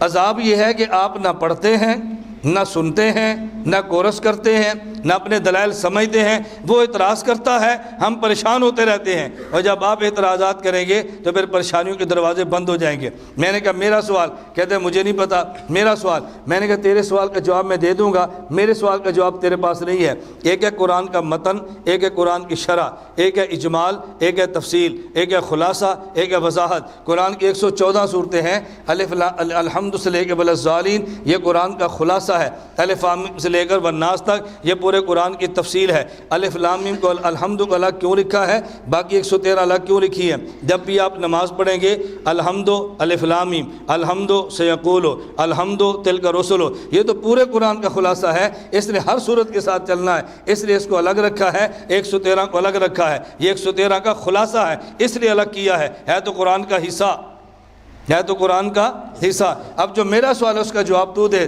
اس کا جواب نہیں بننا۔ میں بتا رہا تھا اور کو تیرے پاس دلیل۔ میں نے کہا اچھا مجھے یہ بتاؤ قرآن الگ ہے، ام القرآن الگ ہے، مجھے بتاؤ حضرت آدم انسان ہے یا ابو الانسان ہے؟ جی بتاؤ انسان ہے یا ابو الانسان ہے؟ کہتا جی پہلے انسان ہے تبھی تو ابو الانسان بنے گے۔ میں نے کہا امی حوا انسان ہے یا ام الانسان ہے؟ کہتا جی پہلے انسان ہوگی تبھی ام الانسان ہوگی۔ تو میں نے کہا فاتحہ پہلے قرآن ہوگا پھر ام القرآن ہوگا، آدم پہلے انسان پھر ابو الانسان، امی حوا پہلے انسان پھر ام الانسان، تو فاتحہ پہلے قرآن پھر ام القرآن۔ میں نے کہا میں نے تو قرآن پیش کیا ہے، تو قرآن سے کوئی آیت پڑھ دے، امام کے پیچھے فاتحہ نہیں پڑھنی چاہیے۔ تیرے پاس کوئی قرآن کی آیت موجود نہیں ہے، دیوبند والوں کے پاس قرآن بھی ہے، دیوبند والوں کے پاس حدیث بھی ہے۔ جابر بن عبداللہ فرماتے ہیں من کان لہ امام فقراۃ الامام لہ قراءۃ، جس آدمی کا امام موجود ہو، جس آدمی کا امام موجود ہو، اس آدمی کو امام کے بھیجے فاتحہ کی ضرورت نہیں ہے، امام کا قرآن اسی کا قرآن ہے۔ میں نے کہا میں نے تو دلیل دی ہے، تو پیش کر۔ کہتا ہے یہ میری دلیل بخاری میں ہے، لا صلاۃ لمن لم یقرأ بفاتحۃ الکتاب، جو بندہ فاتحہ نہیں پڑھتا اس بندے کی نماز نہیں ہوتی۔ میں نے کہا پھر؟ کہتا ہے جو بھی نہ پڑھے، خواہ وہ امام ہو، خواہ مقتدی، خواہ اکیلا۔ میں نے کہا جو یہ تو نے ترجمہ کیا، خواہ امام، خواہ مقتدی، خواہ اکیلا، یہ خواہ اللہ کے نبی نے تو نہیں کیا، یہ تو نے کیا ہے۔ مجھے بتا یہ حدیث اللہ کے نبی سے کس نے لی ہے؟ کہا جی صحابی نے۔ تو میں نے کہا معنی کون کرے گا؟ کہتے ہمیں عربی نہیں آتی۔ میں نے کہا صحابی کو عربی نہیں آتی رضی اللہ عنہ، جو صحابی مان لفظ دیتا ہے وہ صحابی معنی بھی دیتا ہے۔ یہی روایت موجود ہے، جامع ترمذی میں ہے، جابر بن عبداللہ نبی کے صحابی ہیں، اس کا معنی کرتے ہیں لا صلاۃ لمن لم یقرأ بفاتحۃ الکتاب ان ھذا اذا کان وحدہ۔ یہ پیغمبر کی حدیث اکیلے آدمی کے لیے ہے کہ جب اکیلا ہو تو فاتحہ پڑھنی چاہیے، اور جب امام کے پیچھے ہو تو پھر فاتحہ نہیں پڑھنی چاہیے۔ حدیث پیغمبر کی صحابی سے لے کے معنی صحابی سے لو، امام کے پیچھے فاتحہ نہیں ہے، معنی وہابی سے لو، امام کے پیچھے فاتحہ موجود ہے۔ اختلاف کیا ہے؟ ہم کہتے ہیں لفظ صحابی دے تو معنی صحابی دے، وہ کہتا ہے لفظ صحابی دے تو معنی وہابی دے۔ تو اختلاف سمجھ آ گیا؟ چلو میں ایک اور مثال دیتا ہوں تاکہ جلدی بات سمجھ آئے۔ ہم داڑھی کتنی رکھتے ہیں؟ ایک مٹھی۔ کتنی رکھتے ہیں؟ ایک مٹھی، یہ ہماری داڑھی ہے، اور یہ سنت ہے۔ بہت لمبی داڑھی یہ بھی خلاف سنت ہے، اور یہ چھوٹی چھوٹی رکھتے ہیں، اس کا تو سنت میں وجود ہی نہیں ہے۔ داڑھی وہی ہوتی ہے جو ایک مٹھی ہو، مٹھی سے کم داڑھی یہ کوئی سنت نہیں ہے، اس کا وجود ہی نہیں ہے، یہ ہماری طرف سے ہم نے خود نکال لی ہے۔ میں نے کہا بتاؤ داڑھی، کہتا ہے کتنی رکھو؟ میں نے کہا ایک مٹھی۔ تو کہتا ہے کتنی رکھو؟ کہتا ہے جہاں تک جاتی ہے جانے دو، جانے دو اس کو، روکو مت۔ میں نے کہا کیوں؟ کہتے ہیں ہمارے پاس حدیث موجود ہے۔ میں نے کہا کہاں؟ صحیح بخاری میں رسول اللہ صلی اللہ علیہ وسلم نے فرمایا خالف المشرکین وفر اللہ واف الشوارب، مشرکین کی مخالفت کرو، داڑھی بڑھاؤ اور مونچھیں کٹاؤ۔ دیکھو حدیث میں ہے بڑھاؤ، نہیں فرمایا کہاں تک بڑھاؤ، بس جانے دو، اللہ کے نبی نے اس کو چھوڑ دیا ہے، آپ کون ہوتے اس کو پکڑنے والے؟ میں نے کہا حدیث اللہ کے نبی کی ہے، کس نے دی ہے؟ کہا جی صحابی نے۔ تو میں نے کہا معنی تو نہ کرنا، معنی بھی صحابی سے لے۔ یہ روایت بخاری میں ہے، حضرت امام بخاری رحمۃ اللہ علیہ عبداللہ بن عمر رضی اللہ عنہما سے حدیث لائے ہیں، اور اس کے فوراً بعد معنی لائے ہیں وکان ابن عمر اذا حج تمر قبض علی لحیتی فما فضل اخذو۔ عبداللہ بن عمر حج عمرے سے جب فارغ ہوتے اپنی داڑھی مٹھی میں لیتے، جو مٹھی سے بڑھ جاتی تراش دیتے۔ تو لفظ صحابی سے لو، معنی وہابی سے لو، تو داڑھی ناف سے نیچے جاتی ہے، لفظ صحابی سے، معنی وہابی سے لو، پھر مٹھی ہی رہتی ہے۔ پھر کتنی رہتی ہے؟ مٹھی رہتی ہے۔ ہم کہتے ہیں نبی نمائندہ خدا ہے اور صحابی نمائندہ مصطفیٰ ہے۔ نبی بات خدا سے لے گا، صحابی بات نبی سے لے گا، اور ہم بات صحابی سے لے لیں گے۔ یہ کوئی مشکل بات تو نہیں ہے۔ میں سمجھا یہ رہا تھا ہم اللہ کو بھی مانتے ہیں اور مصطفیٰ کو بھی مانتے ہیں۔ مصطفیٰ کے بعد میں بتانے لگا فقہا کو بھی مانتے ہیں۔ فقہا کو کیوں مانتے ہیں یہ بات اچھی طرح سمجھنا، میں بڑے سمیٹ کر باتیں کہہ رہا ہوں۔ ہم مصطفیٰ کے بعد فقہا کو کیوں مانتے ہیں؟ وجہ یہ ہے اگر ایک مسئلے پر دو حدیثیں آ گئی ہیں، ایک مسئلے پر دو حدیثیں آ گئی ہیں، یا تو میں نبی سے ثابت کر کے دو یہ حدیث پہلے دور کی ہے، یہ بات کے دور کی ہے، چلو پھر تو مسئلہ حل ہو گیا۔ لیکن ایک مسئلے پر حدیث سے دو آ جائیں، اللہ کے نبی فیصلہ کر کے نہ جائیں پہلے دور کی کون سی حدیث ہے، بعد کے دور کی کون سی حدیث ہے، تو منکر حدیث کو جواب مل جائے گا میں حدیث سے مانتا ہی نہیں ہوں، یہ مانوں یا وہ مانوں، حدیثوں کا انکار کرے گا۔ ہم حدیثوں کا انکار نہیں کرتے کیونکہ اللہ نے فرمایا اللہ کی بات مانو، پھر پیغمبر کی بات مانو، پھر فقہا کی بات مانو۔ تمہیں فقہا بتائیں گے یہ حدیث پہلے دور کی ہے، یہ بات کے دور کی ہے، جو پہلے دور کی اس کو چھوڑ دو، جو بات کے دور کی اس کو لے لو۔ بالکل اس پر پورے قرآن پہ عمل ہوگا، میرے پیغمبر کی تمام حدیث پہ عمل ہو جائے گا۔ فقہا کو چھوڑو گے تو میں مسئلہ حل ہو ہی نہیں سکتا۔ میں اس پر دو چار مثالیں دیتا ہوں۔ نمبر ایک مثال، ہمارا اور آپ کا مسئلہ کیا ہے کہ جب فجر کی اذان ہوتی ہے اور پھر نماز ہوتی ہے، ہم سے پوچھو نماز کب پڑھے، ہم کہتے ہیں نماز روشن کر کے پڑھو۔ ان سے پوچھو نماز کب پڑھے، کہتے ہیں جلدی جلدی اندھیرے میں پڑھو۔ ہمارے علماء سے پوچھو دلیل کیا ہے، ہم کہتے ہیں روایت ترمذی میں موجود ہے اسفروا بالفجر فإنه اعظم للأجر، نماز فجر کی روشن کر کے پڑھو، اس میں اجر زیادہ ملتا ہے۔ ان سے پوچھو تمہاری دلیل کیا ہے، وہ کہتے ہیں ہماری دلیل بھی ترمذی میں ہے۔ ام المؤمنین عائشہ رضی اللہ عنہ فرماتی ہے پیغمبر نے نماز پڑھائی ہے، عورتیں نماز پڑھ کے چلی گئی ہیں۔ آگے امی عائشہ کا لفظ ہے ما یعرفن من الغلس، وہ اندھیرا بہت زیادہ تھا، عورتوں کی پہچان ہوتی ہی نہیں تھی۔ جب نبی نے نماز جلدی پڑھی ہے تم دیر سے کیوں پڑھتے ہو؟ یہ عامی آدمی سر پیٹ کے رہ جائے گا، میں کس مولوی کی بات مانوں؟ ادھر گیا ہوں، وہ کہتا ہے نماز جلدی جلدی پڑھو، وہ بھی کہتا ہے میرے پاس حدیث ہے ان کے پاس آؤں، یہ کہتے ہیں نماز فجر کی دیر سے پڑھو ان کے پاس بھی حدیث ہے، میں کس حدیث کو لوں اور کس حدیث کو نہ لوں؟ یہ عوامی پریشان ہو جائے گا، اور منکرین حدیث کہیں گے ہم حدیثیں مانتے ہی نہیں ہیں، نبی کی باتوں میں توڑ کیسے ہو سکتا ہے؟ آپ بتاؤ آپ کیا جواب دو گے؟ میرے اللہ نے جواب دیا ہے، فرمایا وَأُولِي الْأَمْرِ مِنْكُمْ، تم فقہا کے پاس چلے جانا، تمہیں مسئلے کا حل مل جائے گا۔ نمبر 2 مسئلہ میں بتا رہا ہوں، بھئی ایک آدمی کہتا ہے امام آگے موجود ہے، مقتدی پیچھے کھڑے ہیں، اور آپ نے اقامت ایک دوری پڑھنی ہے، اللہ اکبر اللہ اکبر اللہ اکبر اللہ اکبر۔ دوسرا مولوی کہتا ہے نہیں نہیں، اقامت اکاری پڑھنی ہے، اللہ اکبر اشہد ان لا الہ الا اللہ۔ وہ اکاری پڑھتے ہیں، ہم دوری پڑھتے ہیں، ان سے پوچھو تمہاری دلیل کیا ہے؟ وہ کہتے ہیں دلیل ہماری، یہ دلیل ہماری ترمذی میں موجود ہے۔ ہم سے پوچھو تمہاری دلیل کیا ہے؟ ہم کہتے ہیں ہماری دلیل بھی ترمذی میں موجود ہے، ان کی بھی ترمذی میں ہے، ہماری بھی ترمذی میں ہے۔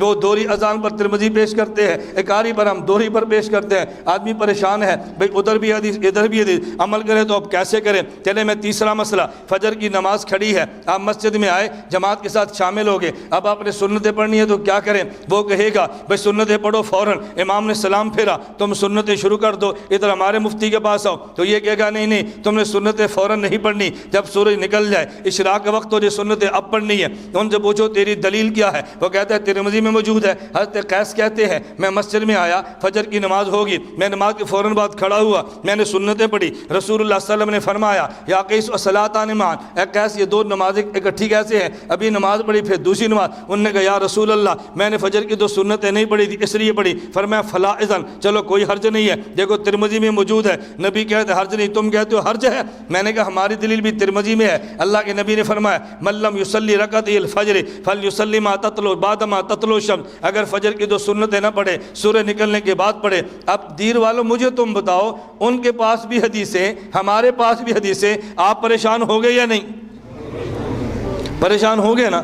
بھئی کس کی بات مانیں؟ وہ بھی حدیث پڑھتا ہے، یہ بھی حدیث پڑھتا ہے، اس کا جواب اللہ نے دیا ہے۔ اللہ کا جواب ٹھیک ہے یا ہمارا جواب ٹھیک ہے؟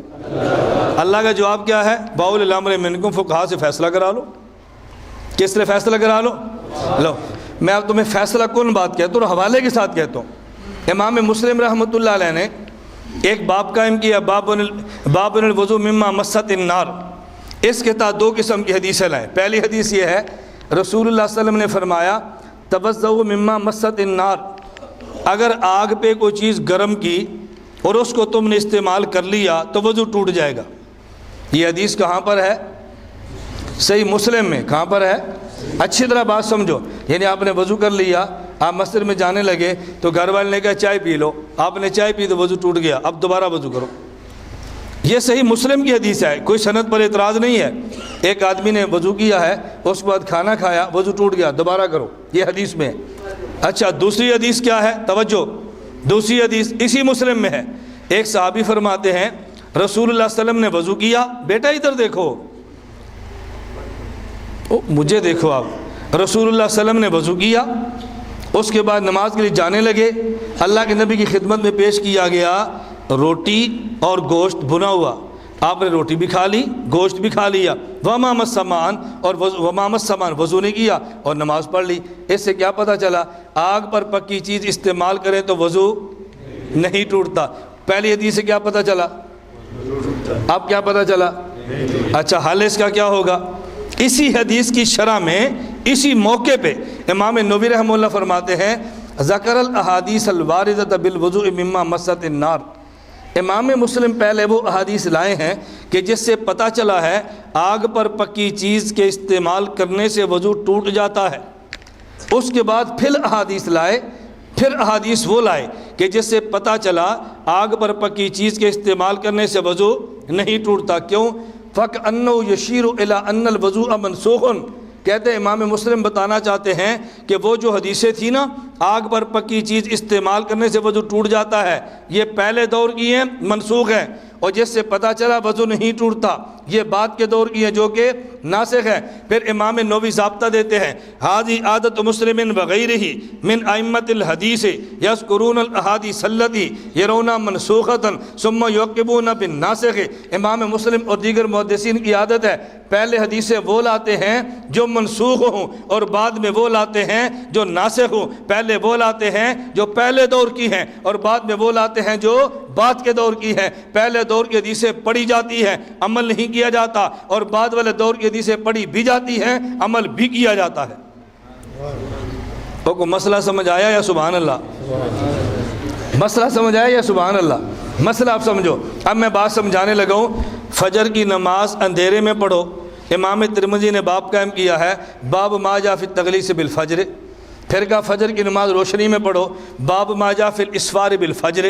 تو اندھیرے والی حدیث پہلے لائے ہیں، روشنی والی بعد میں لائے ہیں، تو کیا پتہ چلا؟ اندھیرے والی حدیث پہلے دور کی منسوخ اور روشنی والی حدیث بعد والے دور کی ناسخ۔ امام ترمذی نے باب قائم کیا ہے باب ما جاء ان الاقامت فردہ، اقامت اقاری ہونی چاہیے، یہ پہلے لائے ہیں۔ پھر فرماتے ہیں باب ما جاء ان الاقامت مثنى مثنى، تکبیر دوری ہونی چاہیے، یہ بعد میں لائے ہیں۔ پتہ چلا اقاری اقامت کی اذان منسوخ اور دوری اقامت کی اذان ناسخ۔ امام ترمذی نے باب قائم کیا ہے کہ باب ما جاء، پہلے باب قائم کیا اگر فجر کی سنتیں رہ جائے تو فوراً فجر کی نماز کے بعد پڑھیں۔ پھر باب قائم کیا باب ما جاء فی اعادتہما بعد طلوع الشمس، یہ سنتیں پڑھو سورج نکلنے کے بعد۔ پتہ چلا کہ وہ حدیثیں موجود ہیں مگر منسوخ ہیں، اور یہ حدیثیں موجود ہیں مگر ناسخ ہیں۔ منسوخ تیرے پاس ہیں، ناسخ میرے پاس ہیں۔ پہلے والی پر تو عمل کر، بعد والی پر میں عمل کروں۔ تو رات اللہ کی سچی کتاب ہے یا نہیں؟ بولو، عمل کرتے ہیں؟ کیوں؟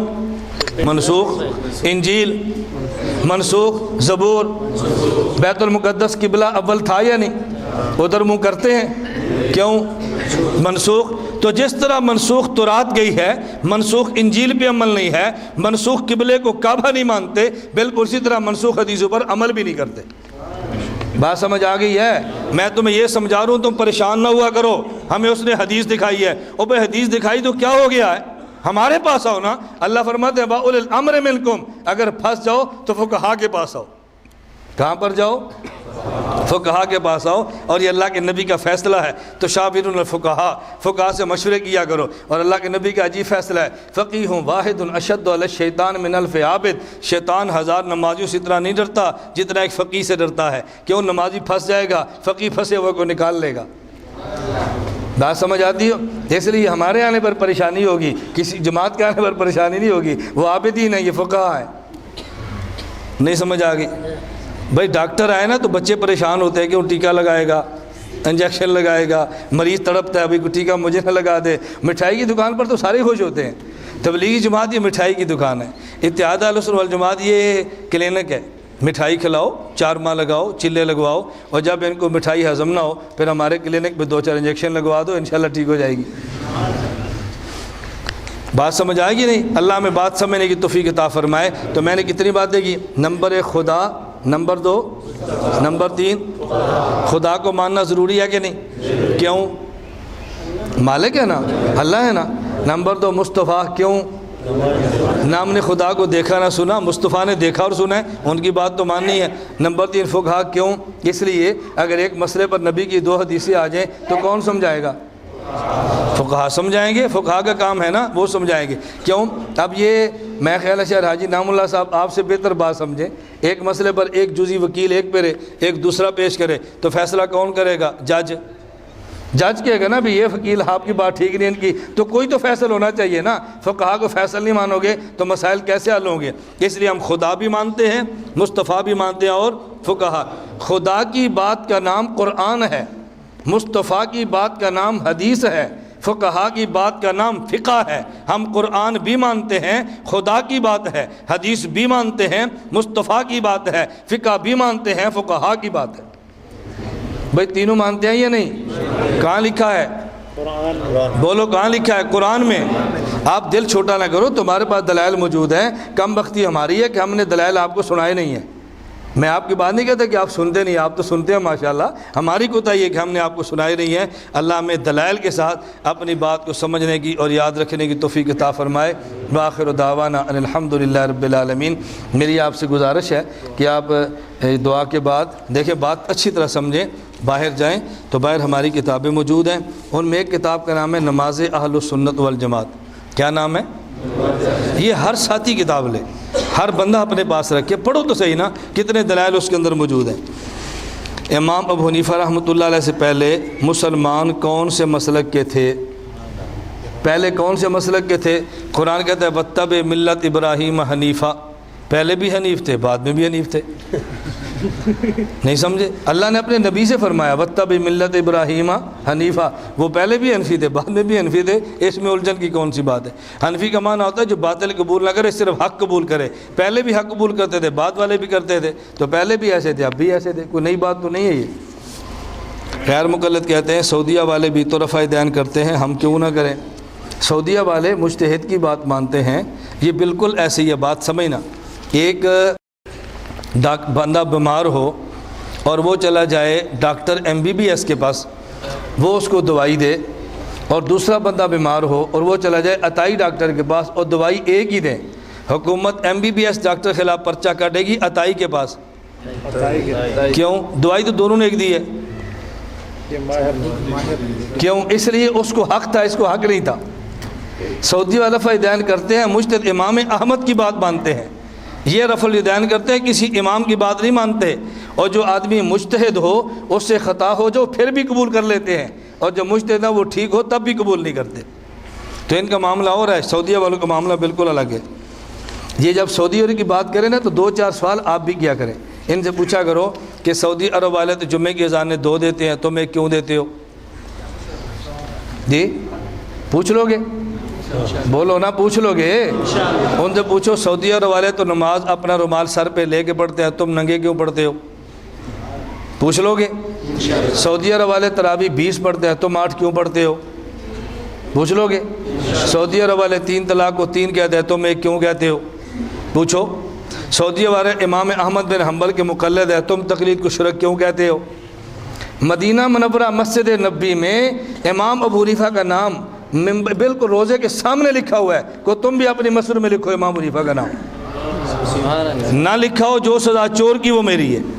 آپ جائیں مسجد نبی میں، اس کونے میں روزہ ہے، روزے مبارک کے پیچھے وہ جو چھتریاں بنی ہیں نا، بالکل روزے پیچھے ایک چھتری، پھر دوسری چھتری، پھر پیچھے برآمدہ ہے، اس برآمدے کے پہلے ستون کے اوپر لکھا ہے نعمان بن ثابت، دوسرے پہ لکھا ہے مالک بن انس، تیسرے پہ لکھا ہے احمد بن حنبل، چوتھے پہ لکھا ہے محمد بن ادریس۔ انہیں کو سعودیہ والوں کو مانتے ہو، اپنی مسجد میں چاروں اماموں کا نام لکھو، پتہ چلے سعودیہ والوں کو تم مانتے ہو کہ نہیں مانتے۔ سعودیہ والے ہمارے مقلد بھائی ہیں، وہ تمہارے مشرک بھائی نہیں ہیں۔ مقلد تو مشرک ہوتا ہے، بات سمجھ آئی کہ نہیں آئی؟ سعودیہ والوں کے نے تو روزہ محفوظ رکھا ہے، اور تم اپنی کسی مسئلے میں روزے کی تصویر ہی دکھا دو۔ غیر مقلد اپنی کتاب پہ روزے کی تصویر بھی نہیں بناتا، اور سعودی والے روزے کی حفاظت کر رہا ہے۔ سعودیہ والے نہیں ہیں، سعودی عرب کا نام لے کر جھوٹ بولتے ہیں۔ میرا ایک پمفلٹ ہے، اگر باہر پڑھو تو آپ لے لیں، نہ پڑھو تو آپ کو منگا کے دیں گے، اس کا نام ہے غیر مقلدین کے مکہ اور مدینہ والوں سے شدید اختلاف۔ کیا نام ہے؟ بولو نا، غیر مقلدین کے مکہ مدینہ والوں سے شدید۔ آپ منگا لیں، پھر سوال کریں۔ میں یہی بات کہہ رہا ہوں، وہ سوال کرتا ہے، آپ سوال نہیں کرتے۔ سعودیہ والے وطر کتنے پڑھتے ہیں؟ 3۔ یہ کتنے پڑھتے ہیں؟ 1۔ سعودیہ والے جب نماز جنازہ پڑھیں آہستہ یا اونچی؟ اور یہ تو یہ سعودیہ والے کدھر ہیں؟ یہ سعودیہ والے کدھر ہیں؟ سعودیہ والے نہیں ہیں، جھوٹ بولتے ہیں۔ مجھے بتاؤ، توجہ رکھو، یہ بالکل ایسے ہی ہے کہ جیسے مرزا قادیانی کے سر پہ پگڑی تھی تو کہو جی تم بھی قادیانی ہو، کیوں تمہارے سر پہ پگڑی نہیں ہے؟ مرزا قادیانی کی داڑھی تھی، تم بھی مرزائی، اس کے داڑھی نہیں تھی؟ بھائی ان باتوں سے بندے کی نسبتیں تھوڑی قائم ہو جاتی ہیں۔ مرزا قادیانی ملعون تھا، کافر تھا، وہ داڑھی رکھے وہ تب بھی کافر تھا، وہ سر پہ پگڑی باندھے وہ تب بھی کافر تھا۔ ان کے 2-4 مسئلے سعودیہ والوں سے مل جائیں، یہ تب بھی گمراہ ہیں۔ ملنے سے کیا فرق پڑتا ہے جی؟ 2-4 مل گئے تو سارا مسئلہ ہی ٹھیک ہو گیا۔ جمع بین الصلاتین پر بھی روشنی ڈالیں، جمع بین صلاتین پہ روشنی کیا ڈالنی ہے؟ ظہر کی نماز الگ پڑھیں، عصر کی الگ پڑھیں، مغرب کی الگ کریں، عشاء کی الگ پڑھیں۔ جب مزدلفہ میں جائیں اور عرفات میں جائیں تو وہاں دو اکٹھی پڑھ لیں، باقی دو اکٹھی نہ پڑھیں۔ آپ صلی اللہ علیہ وسلم نے ایک مرتبہ سر پر کپڑا رکھا تھا، جب نماز شروع کرنے لگے تو کپڑا اتار دیا تھا۔ کسی نے پوچھا کہ ایسا کیوں کیا؟ آپ نے فرمایا اس لیے کہ تم سے بعد میں بیوقوف کہیں گے کہ ننگے سر نماز نہیں ہوتی۔ ٹھیک ہے، جو کہتا ہے ننگے سر نماز نہیں ہوتی بیوقوف ہے، ہم کہتے ہیں نہیں ہوتی۔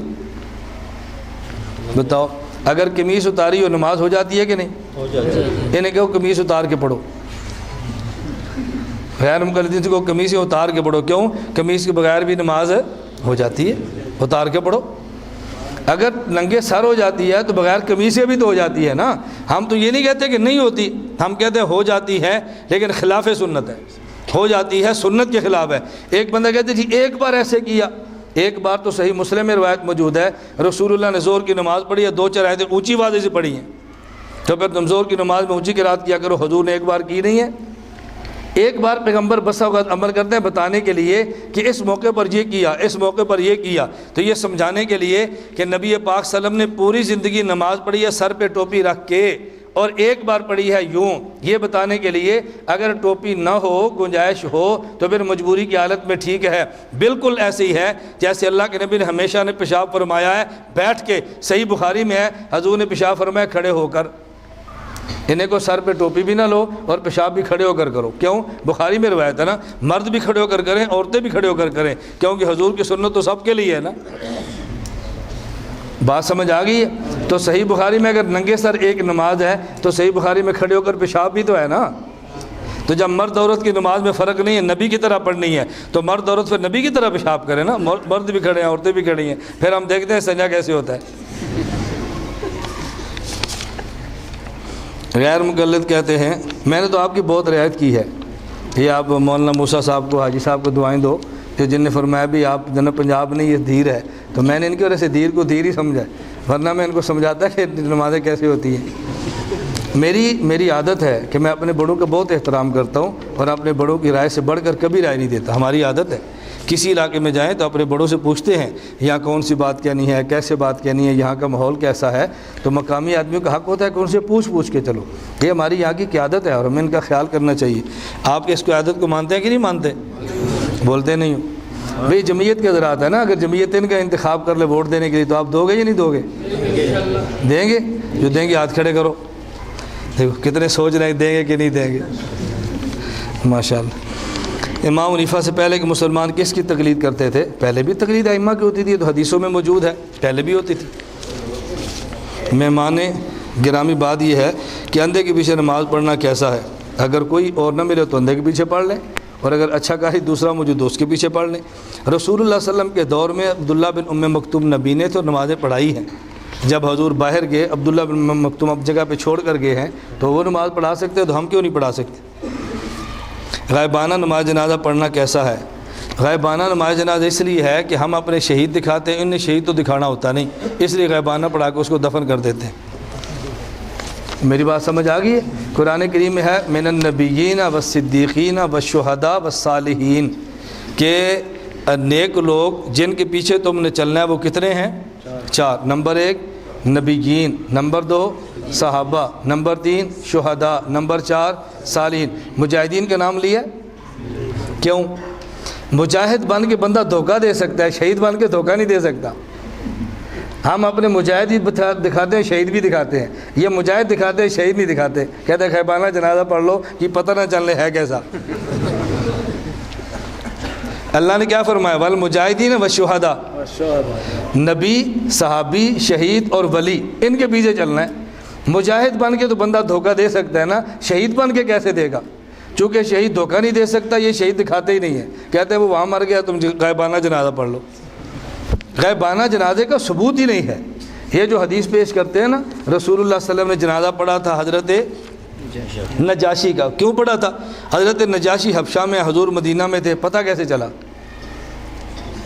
کیسے پتہ چلا؟ وہی آ گئی تھی، تو ان کو وہی آتی ہے کہ تمہارا کشمیر بندہ مر گیا، نبی کا معاملہ الگ ہے، ان کا معاملہ الگ ہے۔ صحابہ کہتے ہیں جب نجاشی کی اطلاع حضور کو ملی، ہم نے نجاشی کا جنازہ پڑھا، ہم محسوس کرتے تھے نجاشی کی میت ہمارے سامنے ہے، پردے ہٹا دیے گئے، جب تمہارے ہٹ جائے تم بھی پڑھ لینا۔ منہ ہے تمہارا کعبے کی طرف، کشمیر ہے تمہاری کمر کی طرف، تو پچھو تو شہید نہیں دسنا تمہوں نہیں، انڈیا مشرق کی طرف ہے مغرب کی طرف ہے؟ جی مشرق کی طرف ہے نا، تو ادھر منہ کرے گے تو شہید تو پیچھے بیٹھا ہوا ہے، وہ تمہیں پیچھے سے کہاں نظر آئے گا؟ نبی پاک صلی اللہ علیہ وسلم کو تو نظر آیا تھا، پردے ہٹ گئے تھے، جب تمہارے پردے ہٹ جائیں تم بھی پڑھ لینا۔ تمہارے پردے ہٹے گے تو حق سمجھ آ جائے گا، تمہیں شہید کا بعد میں نظر آئے۔ امام صاحب خود فرمایا اگر کوئی میری بات قرآن کے خلاف ہو تو اسے دیوار پر مارو۔ بالکل امام صاحب نے فرمایا، لیکن کس کو فرمایا؟ بات لمبی ہوگی، میں اس کی ایک مثال دیتا ہوں۔ ایک آدمی بیمار ہے، ڈاکٹر کے پاس گیا، ڈاکٹر صاحب میرے پیٹ میں درد ہے۔ ڈاکٹر نے اس کو 2 گولیاں دے دی اور کہا 100 روپیہ دو۔ اس نے کہا جی 100 روپیہ؟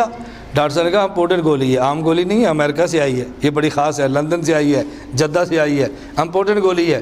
اور ڈاکٹر نے کہا یہ میری گولی کسی کو چیک کرا لو، اگر یہ ٹھیک ہو تو کھانا، اگر یہ 2 نمبر گولی ہو گٹر میں پھینک دو، مجھ سے 200 روپیہ لینا۔ اس نے جا کر گولی چیک کرائی، واپس شام کو آ گیا تو ڈاکٹر صاحب نے پوچھا کیا ہوا؟ کہا جی 200 روپیہ دو۔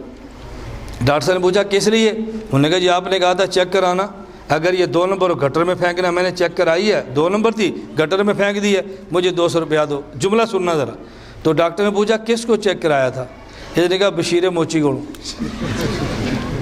کو سمجھ آئی ہے؟ ہماری پنجابی سمجھ آئی؟ ڈاکٹر نے پوچھا کس سے چیک کرایا؟ کیا کہتا ہے؟ بشیر موچی۔ یہ جوتیاں نہیں کاٹتا موچی، انہوں نے کہا بشیر موچی کو چیک کرائی ہے۔ اور ڈاکٹر نے کہا بدبختہ بشیر موچی نو چیک نہ کرا، MBBS ڈاکٹر نو بخا۔ ڈاکٹر کی وہ بات سمجھا نہیں تھا تو MBBS کو دکھانے کی بجائے بشیر موچی کو بات چلا گیا۔ یہ جو امام صاحب نے فرمایا نا میرا مسئلہ چیک کراؤ، یہ گنڈیریاں بیچنے والے کو نہیں ہے، یہ امام مالک کو ہے۔ بات سمجھ آ رہی ہے؟ یہ برود سونگنے والے کو نہیں ہے، یہ عجیب بیوقوف ہے۔ کسی غیر دیکھو بھائی تو کہاں گیا تھا لشکر طیبہ کے ساتھ؟ کہاں گیا تھا ٹریننگ کرنے کے لیے؟ کیا سیکھا ہے؟ برود سیکھا ہے۔ اب کیا کرتا ہے؟ بہشتی زیور چیک کرنا، فضائل مال چیک کرتا۔ بھائی سیکھا برود ہے، چیک بہشتی زیور کرتا ہے، تو جو سیکھا وہ چیک کرنا۔ کیوں؟ امام صاحب نے فرمایا میرا مسئلہ چیک کرو۔ امام صاحب نے مسئلہ چیک تو اس سے جاہل سے نہیں کروانا، انہوں نے فرمایا کہ میرا مسئلہ مجتہد سے چیک کراؤ۔ کس سے چیک کراؤ؟ مجتہد سے۔ مجتہد چیک کرے تو ہم کب منع کرتے ہیں بھائی؟ اللہ ہر جگہ پر، لیکن غیر مقلد کہتے ہیں اللہ لیٹرین میں بھی ندی میں بھی ہے، الیاذ باللہ۔ ایک غیر مقلد نے مجھے کہا کہ اللہ لیٹرین میں بھی ہے۔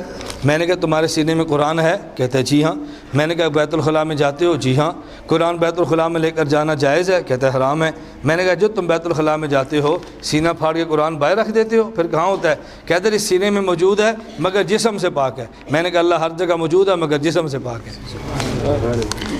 غیر مقلد کہتے ہیں ایک امام صاحب کہتے ہیں 4 مہینے لگانا یا 40 دن تبلیغ میں جانا یہ قرآن سے ثابت نہیں۔ ان سے پوچھے جماعت الدعوہ کے ساتھ 21 دن جانا یہ بھی ثابت نہیں ہے۔ جماعت الدعوہ سے 21 دن جانا ثابت ہے اور ہماری تبلیغ میں 40 دن ثابت نہیں ہے۔ بھائی مانو کیوں جھوٹ بولتے ہو؟ اگر یہ ثابت نہیں تو وہ کیسے ثابت ہے؟ اپنی جماعت الدعوہ بند کرو، ٹرینیں ختم کرو، یہ پرچم مٹاؤ اور جلوس چھوڑو، پھر ساری باتیں چھوڑ دو۔ بس ان دونوں کی جگہ اب جہاد میں جائے، اس بارے میں تفصیلاً جواب دے۔ ان دونوں کی جگہ پر نہ جائے، اپنے مقام پر جائے۔ ہم نے کبھی منع نہیں کیا تمہیں جہاد پر جانے سے، لیکن جہاد کے نام پر لوٹ کھسوٹ سے منع کیا ہے۔ طالب الرحمان پروفیسر غیر مقلد نے کتاب لکھی ہے بارود، وہ کتاب پڑھیں کیسے ان کے حقائق کھولے ہیں۔ تم نے کس جہاد پہ جانا ہے؟ جب گورنمنٹ نے کہا چلے گئے، جب اس نے کہا رک جاؤ تم رک گئے۔ تم تو ماہانہ مال لیتے ہو، یہ ماہانہ تو کسی مزدور کو بھی دو تو وہ بھی جا کے لڑنا شروع کر دے گا۔ ماہانہ کروڑوں روپے IAC سے کھاتے ہیں اور پھر ہم کہتے ہیں اللہ کے لیے جہاد کرتے ہیں، پیسے لے کر تو ہر بندہ لڑ لیتا ہے۔ اللہ ہم سب کو خالص دین کی خدمت کی توفیق عطا فرمائے۔ الحمدللہ رب العالمین۔ اللہم انک اللہم یا اللہ بیماروں کو صحت عطا فرما، یا اللہ بیماروں کو صحت عطا فرما، ہم سب کی حفاظت فرما، علماء حق کو شرور سے محفوظ فرما، اے اللہ خاتمہ بالایمان فرما، قیامت کے دن حضور اکرم صلی اللہ علیہ وسلم کی شفاعت نصیب فرما اجمعین برحمتک۔